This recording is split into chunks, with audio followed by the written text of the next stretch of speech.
জয় গোপাল, রাধে রাধে। আজকে আমি চলে এসেছি বৃন্দাবনের কাচ মন্দিরে। পুরো কাচের মন্দিরটা দেখতে পাবে বন্ধুরা। আর এটা গিরি গোবর্ধন পাহাড় পর্বত দেখতেই পাচ্ছ। আজকে তোমাদের কাচ মন্দির দেখাবো, দর্শন করাবো, রাধারানী দর্শন করাবো। আর গোপালের ছোটোবেলাকার কী কী লীলা করেছে সেইগুলো গুহার মধ্যে নিয়ে গিয়ে তোমাদেরকে সব কিছু দর্শন করাবো। আমি চলে এসেছি আজকে বৃন্দাবনে। দেখো বৃন্দাবনের কাচ মন্দিরে ভিতরটা দেখাচ্ছি। তারা আমি আমার মাসি, এই যে আমি আর আমার ছোট মাসি দাঁড়িয়ে আছি। মায়ের বন্ধুরা তোমরা কেমন আছো? এই যে রাধা রানী আর কৃষ্ণ দেখতেই পাচ্ছ দাঁড়িয়ে আছে। তার চরণের নিচ দিয়ে এই যে গেট ভিতরে ঢোকার। আর এটা হচ্ছে কাচ মন্দির। বাড়িটা হচ্ছে সিমেন্ট দিয়ে করা আর ভিতরটা হচ্ছে কাচের। আর এটা বাড়িটা দেখে বুঝতে পারবে না ভিতরে কাচের মন্দির। আর এটা নন্দলাল এই যে গোকুলে নিয়ে যাচ্ছে। এই যে ভিতরটা দেখতেই পাচ্ছ পুরো কাচের। তো এই যে বন্ধুরা রাধারানীটা দেখছো পুরো কাচের। এটা পুরো কাচের দিয়ে কাজ করা হয়েছে। এই কাজগুলো দেখতে পাচ্ছ পুরো রং বেরঙের কাজ। কাজ দিয়ে দেখো অনেক রকম থাম্বাগুলো পুরোগুলো পুরো কাচের।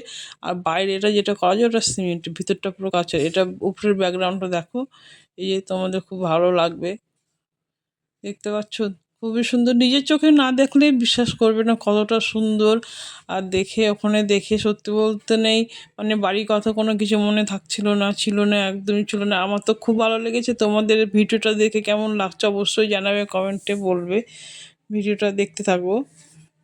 রাধে কি আর বাসুদেব বসে আছে। আর এদিকে দেখতে পাচ্ছ পবন কুমার অন্ধ মা বাবাকে নিয়ে তীর্থেই বেরিয়েছে। এই যে অন্ধ বাবাকে নিয়ে কাঁধে করে নিয়ে তীর্থে বেরিয়েছে। আর এটা হচ্ছে যখন জন্ম নেয় কৃষ্ণ বকুলে দিয়ে আসতে গেছে বাসুদেব, যমুনা নদী পার করে যাচ্ছে দেখতে পাচ্ছ। আর এটা হচ্ছে শিব বাবা ভোলেনাথ মানে বাল্য গোপালকে দর্শন করতে এসছে। দেখতে পাচ্ছ নন্দীর সঙ্গে গোপাল এসছে, শিব বাবা এসছে। আর এটা একটা রাক্ষস পাঠিয়েছে।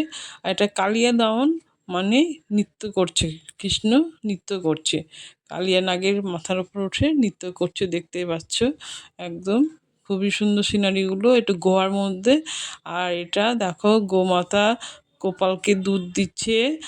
আর যশোদা রানী ওপর থেকে লাঠি নিয়ে দাঁড়িয়ে, নন্দলাল দাঁড়িয়ে আছে দেখতে পাচ্ছ। খুবই সুন্দর ব্যাকগ্রাউন্ডগুলো দেখে তোমরা বলবে হ্যাঁ। আর দেখো রাধারানী এই যশোদা তাড়া করছে, দেখো মাখন চুরি করে খাচ্ছে দেখছো। কৃষ্ণ মাখন লীলা চোর দেখতেই পাচ্ছ এটা। আর এটা হচ্ছে মানে স্নান করতে গেছে গোপীরা, দিয়ে গাছে কদম গাছে শাড়িগুলো রেখেছিল কৃষ্ণ, সে শাড়িগুলো লুকিয়ে রেখেছে। আর এটা দেখতে পাচ্ছ মীরাবাই কৃষ্ণকে মানে স্মরণ করেছে। আর কৃষ্ণের ভক্ত হচ্ছে মীরাবাই, খুবই অন্তরঙ্গ। আর মানে খুব ভালো মীরা। আর এই যে মানে একটা কৃষ্ণ অষ্টসখী, অষ্টসখী দিয়ে নিয়ে রাসলীলা করছে। আর এটা নৌকা বিলাস, নৌকা বিহার। এই যে নৌকার উপরে উঠে রাধা কৃষ্ণ সখীদের নিয়ে নৌকা বিহার করছে দেখতেই পাচ্ছ তোমরা। এই যে দেখতে পাচ্ছ খুবই সুন্দর নৌকা বিহার। আর এই যে মানে দ্রৌপদীকে বস্ত্রহরণ করছে। পঞ্চপাণ্ডব হেরে গেছে, দুর্যোধনের কাছে হেরে গেছে যুদ্ধে, পাশা খেলাটা হেরে গেছিল, তাই দ্রৌপদীকে বস্ত্রহরণ করছে। আর সবাই মাথা নিচু করে দেখছে। আর কৃষ্ণ কাপড় ওকে বরদান দিচ্ছে দেখতে পাচ্ছ। এই যে কাপড় বরদান দিচ্ছে। আর এটা হচ্ছে রুকমণি দাঁড়িয়ে আছে। আর সুদামাকে চরণ ধুয়ে দিচ্ছে কৃষ্ণ। সুদামা দেখো কৃষ্ণ চরণ ধুয়ে দিচ্ছে, পরম বন্ধু কৃষ্ণ। আর এটা রাধা রাধা ধরো ভিডিওটা দেখবে তাহলে দেখো, দেখলে কেমন রাখুন বলবে অবশ্যই। আর এটা গিরি গোবর্ধন পর্বত মানে যখন বর্ষাতে বৃষ্টি হয়েছিল তখন কৃষ্ণ কোণে আঙুলে পুরো পর্বতটাকে উঠিয়ে তার নিচে সবকে আশ্রয় দিয়েছিল। পশু পাখি মানুষজন সবাইকে আশ্রয় দিয়েছিল। আমার ভিডিওটা কেমন লাগলো অবশ্যই জানাবে। আর ভিডিওটা কেমন লাগলো অবশ্যই জানাবে। ভালো লাগলে লাইক শেয়ার অনেক অনেক করবে আর কমেন্ট করবে। তোমরা ভালো থেকো, আমিও ভালো থাকি। ভিডিওটা এখানে রাখলাম বন্ধুরা, টাটা।